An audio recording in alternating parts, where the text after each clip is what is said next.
Part 6. Winter Without Hope. The winter of 1942-43 arrived like a slow, merciless executioner. In the ruins of Stalingrad, the men of the German Sixth Army no longer spoke of victory, strategy, or even survival. They spoke only of hours. How many more could they endure? The once proud formations of Paulus had dissolved into islands of frost-bitten, starving soldiers clinging to shattered basements and factories that no longer resembled any human-built structure. The Soviet encirclement, Operation Uranus, had turned the battlefield into a frozen labyrinth. The temperature sank to minus 30 degrees Celsius at night. Snow mixed with brick dust. Every breath felt like shards of ice in the lungs. But the cold was not the worst enemy. Hunger was. Desperate, trembling hands tore open frozen ration boxes that weren't ration boxes at all, merely empty wooden frames gnawed clean long before. Soldiers boiled leather belts, scraped frost from inside mess tins, chewed frozen horse meat delivered by airdrops. Cigarettes became currency. Coffee existed only in memory. Letters home told the truth that German newspapers never printed. Mother, we no longer feel like men. We are animals in holes. We sleep with the dead because there is nowhere else to sleep. Gefreiter Hans L. sent December 12, 1942. If this is the end, tell my son that I fought not for Hitler, but because I had no choice. Oberleutnant Karl W., unsent letter found in the ruins of Mamayev Kurgan. Soviet leaflets rained down daily, carried by wind, and printed with a single message: the ring is closed. Surrender. The German High Command insisted the opposite. Hold, relief is coming. But inside the pocket, no one believed it. The collapse of discipline. By mid-December, entire companies melted away without combat. Not desertion, simply disintegration. Men froze at their posts, rifles still held stiffly against chests. Others wandered the ruins muttering, hallucinating warmth.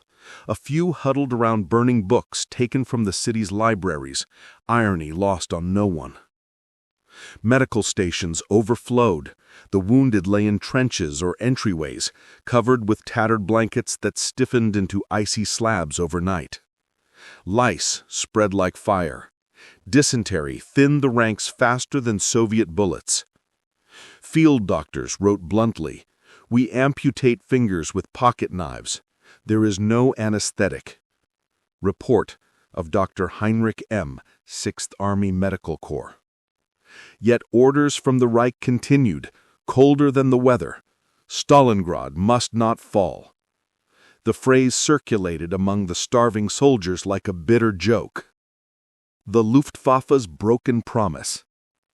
Göring had sworn the Luftwaffe would supply the 6th Army entirely by air, but the reality was snowstorms, Soviet fighters, inadequate airfields, and aircraft that arrived too late or not at all. Of the required 700 tons per day, the encircled army received sometimes 80, sometimes 40, sometimes nothing. When supply crates did fall, they drifted into Soviet lines or shattered on impact. Soldiers crawled across open ground under machine gun fire to retrieve a single box, only to find inside medical supplies, ammunition for the wrong weapons, Christmas cookies from Berlin. Paulus's diary, later recovered, included a single bleak line: "We are being starved from both sides, by the enemy and by our own leadership." Soviet advance into the ruins. While the Germans froze, the Red Army prepared for the decisive blow. Under General Chukov, the Soviet 62 Army pushed block by block, basement by basement, room by room. They advanced not in waves, but in shadows, snipers, sappers, scouts moving through sewers and collapsed stairwells. German soldiers whispered about the ghosts of Stalingrad, the Soviet fighters who appeared from nowhere, fired once, and vanished. For every ruined building the Germans fortified, the Soviets tunneled beneath it. For every barricade, they found an alley. For every machine gun nest, they had a grenadier waiting behind a shattered wall. On Christmas Eve, Soviet loudspeakers played music over the ruins. The Sacred War, Katyusha. German soldiers listened in silence, thinking of their families gathered around warm tables thousands of kilometers away. A final recorded message from a Stalingrad soldier read, "We watch the snow fall on the Volga and wonder how such beauty can exist in hell." The final barrier breaks. By January 1943, the pocket shrank to a fraction of its original size. Supply depots were overrun, airfields captured, hospitals abandoned. The Sixth Army split into two disconnected halves, each collapsing inward like dying lungs. The Soviets unleashed Operation Ring, the final crushing assault. Artillery thundered day and night. German lines shattered like thin glass. Entire regiments simply disappeared under bombardment. Paulus wired Hitler, "The army is on the verge of disintegration." Hitler replied, "Surrender is forbidden. The Sixth Army will stand to the last man."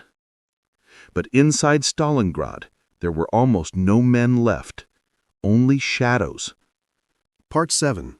The Breakpoint, January 1943. January 1943 arrived with a silence more terrifying than shell fire. It was the silence of an army that no longer believed in its own survival. The German Sixth Army, once a massive and confident force of hundreds of thousands, had shrunk into a gaunt constellation of shattered battalions clinging to the ruins of central Stalingrad. Where proud regiment flags once fluttered, now lines of smoke drifted from crude fires made with scraps of broken furniture. Where officers once barked crisp orders, now hoarse voices whispered only one question: how much longer? A city that became a coffin. By the first days of January, Stalingrad no longer resembled a battlefield. It was a graveyard made of stone and snow. Buildings stood only as hollow skeletons. Streets were choked with debris, overturned vehicles, frozen corpses. Every corner smelled of smoke, rotting provisions, and human suffering. German soldiers no longer kept track of dates. Their watches had frozen days earlier. Even time itself seemed unwilling to continue inside the collapsing pocket. Internal reports showed the army had fewer than 20% of its original ammunition, 10% of its motor vehicles, barely any serviceable tanks, almost no medical supplies, and food? Food no longer existed, only rations measured in spoonfuls, then in crumbs, then in memories. A diary entry from Feldwebel Otto H. captured the mood of the pocket. The snow is red in the morning and white in the evening. We no longer know whose blood we are stepping on. Men no longer speak, they just stare. The Soviet vice tightened. Outside the German perimeter, the Soviet armies were preparing the final operation. Artillery was moved into position, supply lines strengthened, fresh units rotated in. While the German Sixth Army dwindled, the Red Army grew stronger every day. General Rakovsky observed in his report, "The enemy is exhausted, frostbitten, starving. Their resistance is stubborn but senseless. We must end this swiftly." On January 10, 1943, at dawn, the sky lit up with the opening barrage of Operation Ring. More than 7,000 guns and mortars opened fire simultaneously. The explosions shook the frozen ground like a drum beneath a funeral procession. For the soldiers trapped inside the pocket, there was nowhere left to retreat. The Volga, icy and impenetrable, waited behind them. The Soviet armies pressed from all sides. A surviving signalman wrote, "The earth itself trembled, the air became dust and thunder. We dug into the ruins like moles because standing up meant death. A breaking army. After days of bombardment, the Soviet infantry surged forward. Their pace was relentless. Some units advanced dozens of meters per hour, others entire blocks. The German defensive lines, thin and brittle, began to tear apart like old cloth.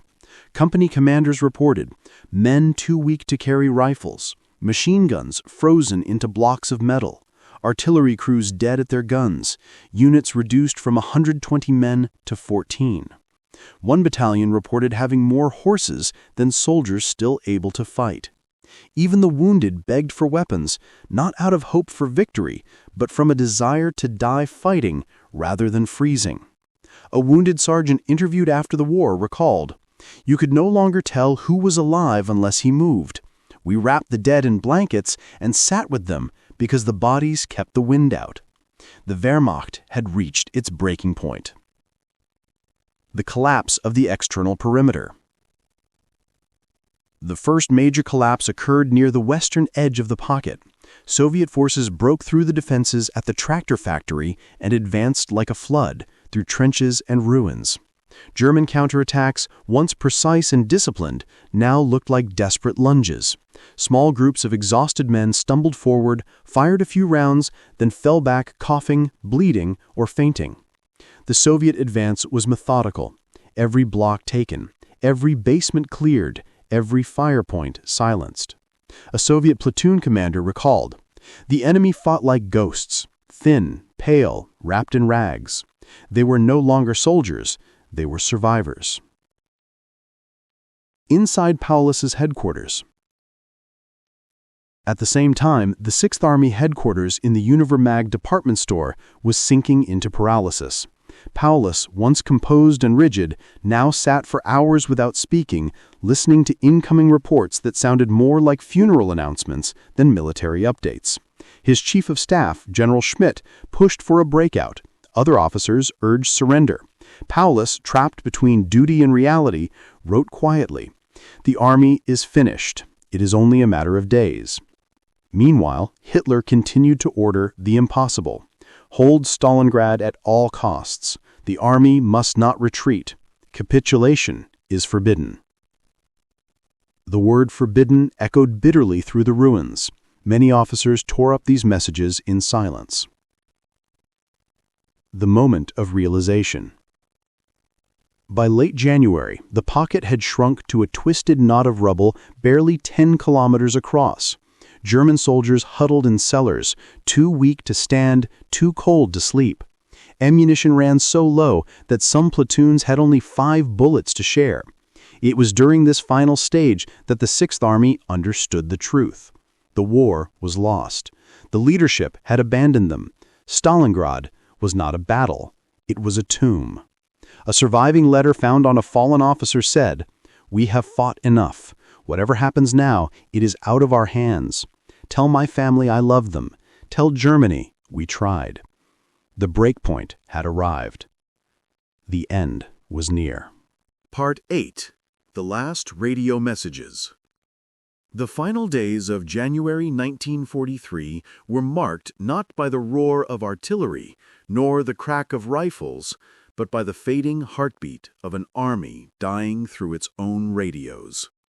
The 6th Army, once commanded by hundreds of signal officers and connected by miles of wire, now survived through a handful of stuttering transmitters hidden in cellars and factory ruins. These radios, weak, frost-damaged, barely able to function, became the last voices of men who no longer had a future. The Luftwaffe airlifts had all but ceased. The outer pockets had collapsed. Soviet infantry pressed in from every direction, and yet the German units continued sending messages, even as the receivers on the other end, far away in heated Berlin bunkers, grew more silent by the hour. The last communications of the 6th Army read less like military reports and more like farewell letters. The radios begin to die. Radio technician Dietrich F. later wrote, When the power faded, we hit the generator with a hammer. When the tubes cracked from cold, we warmed them with our hands. When the signals broke, we rewired them with telephone cable. It felt like we were trying to keep a dying man alive by whispering into his ear. By January 25th, the Soviet offensive had cut the pocket in half. Many German units could no longer communicate with each other, let alone with Paulus. One battalion sent a final transmission before they were overrun. Surrounded, no ammunition, many wounded, Russian tanks advancing. Goodbye. Then the radio fell silent. Hitler's orders versus reality. As the situation worsened, the messages from Berlin became surreal. Hitler demanded hourly status updates, lists of remaining heavy weapons, quote, exact accounting of ammunition consumption, and reports of enemy morale. But the men in Stalingrad had no heavy weapons left. Their ammunition was measured not in crates, but in pockets, loose bullets kept inside gloves to prevent them from freezing. Despite this, the headquarters staff continued transmitting doggedly, though the tone shifted day by day. January 20th. Posting unstable. Requesting permission to withdraw to secondary defensive line. January 22nd. We cannot hold. Troops exhausted. Ammunition depleted. January 24th. Request air evacuation of wounded, many dying in cellars. The reply was always the same. Hold Stalingrad, relief forces approaching. But no relief would come. Radio operator stories. Frozen fingers on Morse keys. Survivors described how operators scraped frost from metal tables before tapping messages, how their fingers bled from touching frozen keys, how the radios crackled like dying insects. One operator, a 19-year-old from Hamburg, recalled, "We no longer transmitted military information. We transmitted last words." He remembered a message from a unit in the Red October factory. "Russians in the next room will blow charges. Tell my family I was not afraid." The operator hesitated before sending it. Such messages were forbidden, but he tapped it anyway. The noose tightens. 2 pockets become 1. By January 28th, the troops in the northern sector, around the tractor factory and barricadi, were cut off completely. Their radios crackled with static, weak and fading. Paulus's headquarters could hear only fragments. Out of bread. Frostbite.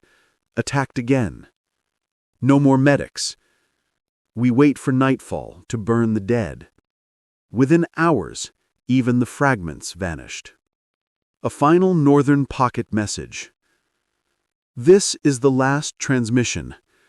Enemy everywhere. Thank you for listening. The next sound was the hiss of empty air. Inside Paulus's radio room. In the central Stalingrad pocket, radio operators crowded inside the Wehrmacht basement, surrounded by maps that no longer mattered. Generators sputtered, oil lamps flickered. The smell of gasoline, candle smoke, and unwashed uniforms clung to the stale air. One of the last messages sent out described the army's collapse. No coherent front line, many units destroyed, soldiers digging graves with helmets, morale extremely low, immediate decision necessary. Hitler's response arrived minutes later. Surrender is forbidden. The radio operator who read it reportedly whispered, "Then we die." Soviet intercepts. Hearing the army die. Soviet signal units stationed around the pocket listened to the German frequencies hour after hour. They noted the weakening signals, the longer pauses between transmissions, the change in tone. One Soviet intercept officer wrote in his journal, "We no longer heard orders, only breathing, coughing, crying, sometimes nothing. They were dying near the microphones. The final broadcasts. On January 30th, the 10th anniversary of Hitler's rise to power, Goebbels ordered a celebratory speech to be broadcast to the encircled troops. Many German radios failed before the message ended. Those that received it heard only propaganda about heroic resistance and future victory. Meanwhile, at the same moment, a Stalingrad unit transmitted its last coherent message. "Our strength is gone. Farewell." Less than 24 hours later, the central radio stations inside the pocket began shutting down one by one as Soviet troops advanced. The last known Morse signal from the Sixth Army, intercepted by both German and Soviet forces, was a simple, haunting sequence. "We are cold. We are hungry. We are finished." Then nothing. Part 9. Capitulation of the South Pocket. By the first days of February 1943, the once mighty German Sixth Army was a shadow of itself. The northern and central sectors had already been battered beyond recognition. In the southern pocket, near the Volga riverbanks and the factory ruins, German troops held on desperately, refusing to accept that the war they believed they were winning had already been lost. The Soviet plan, Operation Ring, had tightened the noose. The southern sectors were isolated, food and ammunition were nearly non-existent, and temperatures dropped to -30 degrees Celsius. Soldiers dug shallow holes in the snow, huddling with the frostbitten and the dying, clinging to life while the Soviets methodically compressed the pocket. The Soviet advance. Soviet forces surrounded the southern sector in a series of precise, coordinated assaults. Artillery pounded the edges of defensive positions day and night. Infantry units swept through cellars and underground passages, clearing buildings room by room. Snipers perched in ruined factories systematically eliminated German machine gun crews. A Soviet report noted, "Resistance is fragmented. The enemy is exhausted and demoralized. Many surrender immediately upon contact." But some German units refused to yield. They clung to basements and fortified ruins, fighting in silence, often without food or ammunition. A survivor wrote decades later, "We were like rats in holes. Every corner was a trap. Every step forward might be the last. Yet we continued, not for honor, not for hope, but simply because nothing else remained." Starvation and frostbite. Inside the southern pocket, hunger had become the primary killer. Ammunition was so scarce that rifles were often only used to scare away approaching Soviet soldiers. Frostbite claimed more men than combat. Toes, fingers, and even entire limbs were lost to gangrene. Letters recovered later depicted the grim reality. "We eat whatever we can. I gnawed a horse's leg yesterday. I do not feel pain anymore. I only feel cold." Gefreiter Max S., January 31, 1943. Corpses littered the streets, and surviving soldiers burned the bodies to stay warm. Yet firewood was limited, and smoke, mixed with ash, blood, and frozen snow, to form a bitter, choking fog. The surrender begins. On February 2, 1943, after nearly 2 weeks of relentless Soviet attacks, the southern pocket's defenses were finally breached. Surviving German officers contacted Paulus, seeking permission to surrender. Paulus, under orders from Hitler, had refused. But the reality was undeniable. The army was shattered. Command structures had collapsed. Entire divisions were gone. Tens of thousands of men had died in the snow. Soviet records describe the moment. The German soldiers approached our lines with white flags. Some limped, some crawled, many could not speak. Some fell before reaching us. Captures began slowly. Officers, non-commissioned officers, and enlisted men were taken prisoner. Many were too weak to stand and were carried on sleds or blankets. Soviet soldiers provided immediate aid where possible, though the scale of suffering was overwhelming. Paulus's decision. On February 2nd, Paulus, surrounded by the collapse of his headquarters in the Univergam building, made the historic choice to surrender the southern pocket. A Soviet interpreter later recounted, "He walked through the ruined streets, observing the exhaustion on every face. He did not raise his voice. He did not shout. He simply said, 'The army is finished. I surrender.'" This decision marks the final capitulation of the southern pocket. It was a moment that would echo through history, not a triumphant victory, but the grim conclusion of an army destroyed by strategy, ideology, and the harsh Russian winter. The numbers of destruction. The surrender of the southern pocket added tens of thousands of prisoners to the already massive number captured from Stalingrad.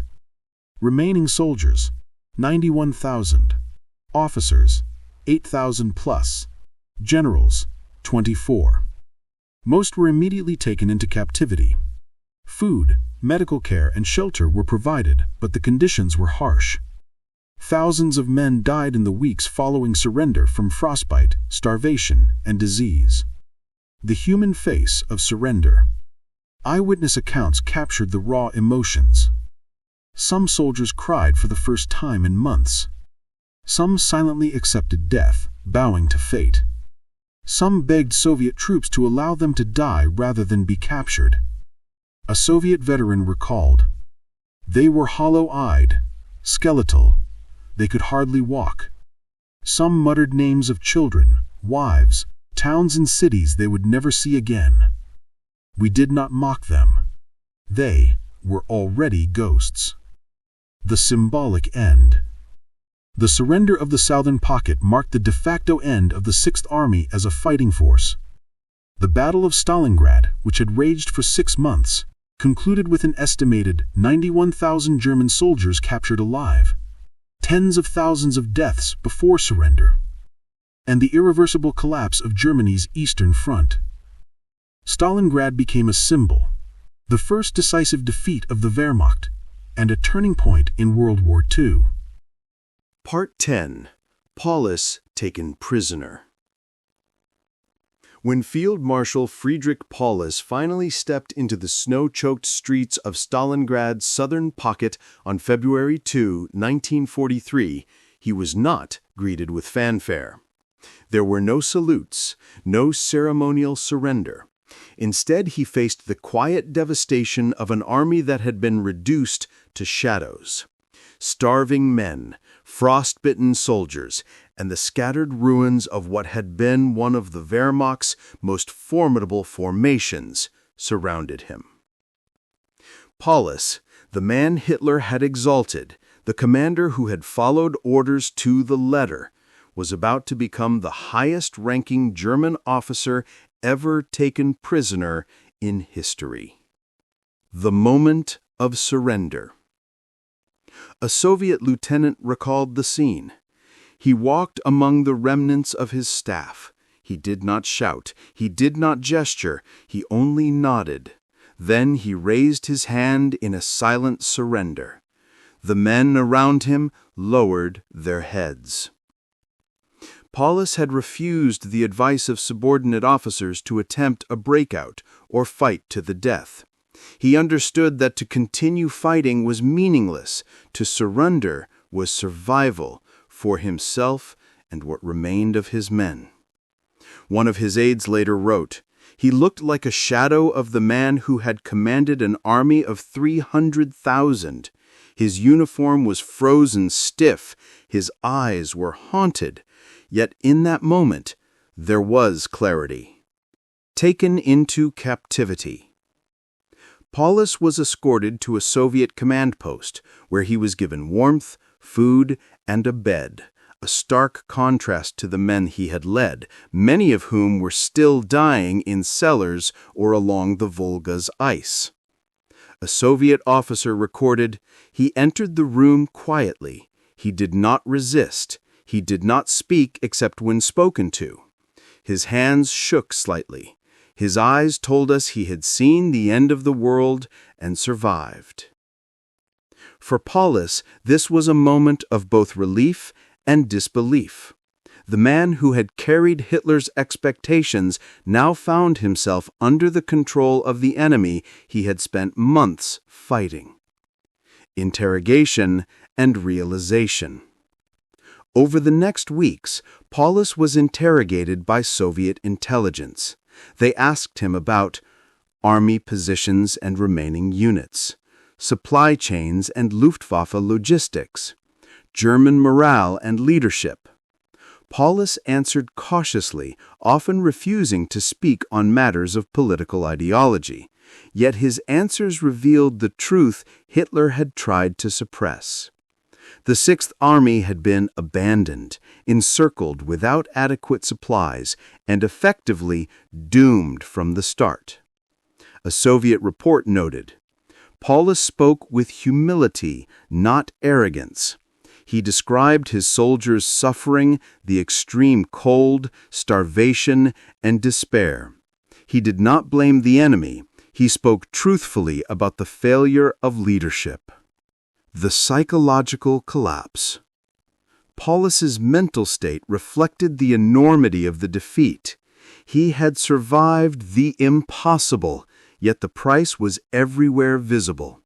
The corpses in the streets, the hollow faces of his officers, the shattered factories and homes, the silence of weapons that once roared.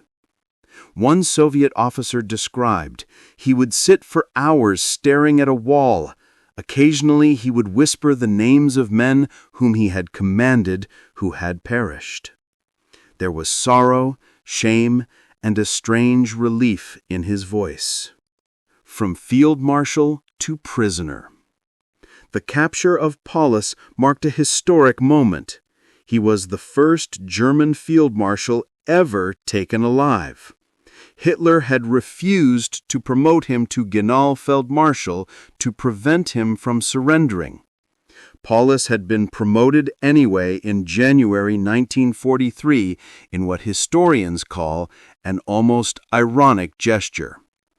Paulus now faced the stark reality. He was no longer an instrument of command. He was a man alone, responsible for hundreds of thousands of dead and dying. Soviet records describe his first days in captivity. He refused propaganda. He refused to speak of Hitler. He sat quietly, ate little, and observed. We could see he was a broken man, yet he retained a dignity that seemed almost sacred. The beginning of transformation. During captivity, Paulus began to reassess the war and its ideology, Hitler's orders and the cost to his men, the purpose of obedience and loyalty. Within months, he started to correspond with the National Committee for a Free Germany, a group of German officers and intellectuals working with the Soviets to promote anti-Nazi messages. His reputation as the commander of the Sixth Army gave weight to these communications, and his words became part of early anti-Hitler discourse. A historian later reflected, Paulus's captivity marked the transformation of a field marshal to a witness, a commentator, and eventually a critic of the regime he had once served without question. The human cost of command. Paulus was not alone in witnessing the consequences of Stalingrad. Thousands of survivors from the southern pocket, like himself, were sent into captivity. They faced frostbite, malnutrition, disease, and psychological trauma. Many died before ever leaving Soviet territory. Others survived to return years later, gaunt and silent, carrying the memories of men who could not escape their fate. Paulus himself remained in Soviet custody until 1946, gradually shifting from a loyal officer to a reluctant critic, reflecting publicly on the moral failures of Nazi leadership, a rare admission among high-ranking German officers. Legacy of the surrender. The capture of Friedrich Paulus became symbolic. The fall of the Sixth Army was complete. The myth of German invincibility was shattered. World powers recognized Stalingrad as a turning point. For the world, Paulus's captivity was proof even the highest-ranking German officers could be defeated. For Paulus, it was the beginning of a painful journey from obedience to moral reckoning. Part 11. Aftermath and Burial of the Sixth Army. The surrender of the Sixth Army marked the end of one of the most brutal and consequential battles in human history. But the cessation of combat did not bring immediate relief. The aftermath of Stalingrad was measured not only in territory regained, but in the staggering human cost. Thousands of dead, tens of thousands of prisoners, and survivors carrying lifelong trauma. The fate of the captured soldiers. Approximately 91,000 German soldiers survived to be captured after the Southern Pocket capitulation. They were immediately registered, treated where possible, and sent on the long journey to Soviet prison camps. The journey was arduous. Soldiers marched hundreds of kilometers in winter conditions. Food was scarce and often insufficient to sustain even the weakened men. Disease spread rapidly. Typhus, dysentery, and frostbite claimed thousands. Eyewitnesses described the scene. They walked in silence, sometimes singing old military songs softly. Some stumbled and fell, and the soldiers behind them had no choice but to leave them in the snow. Some never rose again. The burial of the dead. Stalingrad itself was a graveyard. Bodies littered the streets, basements, and factory ruins. The Soviets attempted to organize mass burials, but the sheer scale of death made it nearly impossible. Corpses froze in the snow, some partially buried, some still in the positions they had died. Soviet engineers and volunteers documented. Over 40,000 German soldiers died in the city before surrender. Thousands of Soviet troops also perished in the relentless 6-month siege. Makeshift cemeteries were established on the outskirts of Stalingrad. Some soldiers were buried immediately in mass graves. Others remained where they fell for weeks. Rain and thawing snow later revealed skeletal remains under collapsed walls and rubble, reminders of the human price of the battle. Psychological aftermath. Survivors of the Sixth Army returned to a world that had moved on. Many German prisoners spent 10 years or more in captivity. Only a fraction returned home. Letters and communications were delayed or censored.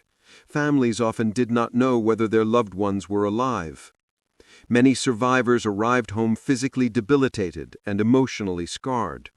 A German veteran recalled, "We returned to cities we no longer recognized, to streets that had survived the war. We were alive, but empty. Our friends, our units, our past were all buried in the snow of Stalingrad." Soviet reconstruction and memorialization.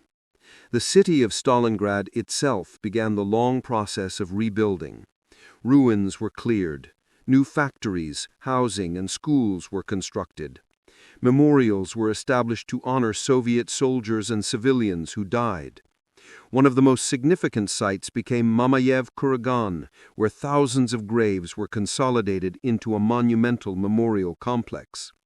The Motherland Calls statue, completed decades later, symbolizes both the sacrifice and resilience of the Soviet people.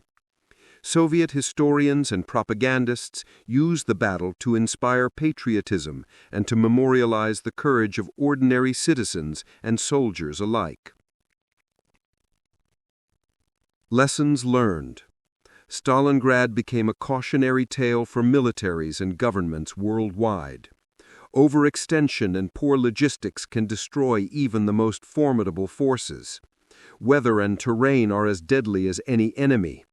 Morale and leadership are critical. Blind obedience to flawed commands can lead to catastrophe. Human endurance is extraordinary but finite.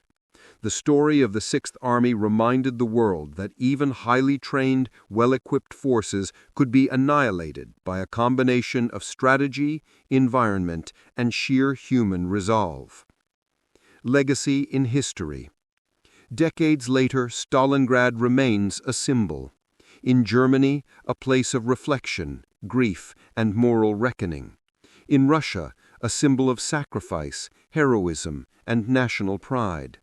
Worldwide, a lesson on the devastating cost of war. Historians continue to study the letters, diaries, and documents from both German and Soviet soldiers. Each new discovery adds nuance to a story of unimaginable suffering, courage, and endurance. A Soviet veteran once reflected, "We won the city, but every victory had a face of sorrow. Every soldier we saw fall was a reminder of what war truly costs." A German veteran added, "We marched into history not as conquerors, but as witnesses. We survived to tell the world that no glory can outweigh the price of human life." Conclusion. The burial of the Sixth Army was not just a physical act, it was a reckoning. Stalingrad had devoured men, equipment, and illusions. It marked a decisive turning point in World War II, symbolized the collapse of the Nazi Eastern Front, and left an enduring imprint on generations of soldiers, civilians, and historians alike. The ghosts of Stalingrad remain in memory, letters, ruins, and memorials. Their lessons echo as a solemn warning. The human cost of war is absolute, unforgiving, and unforgettable.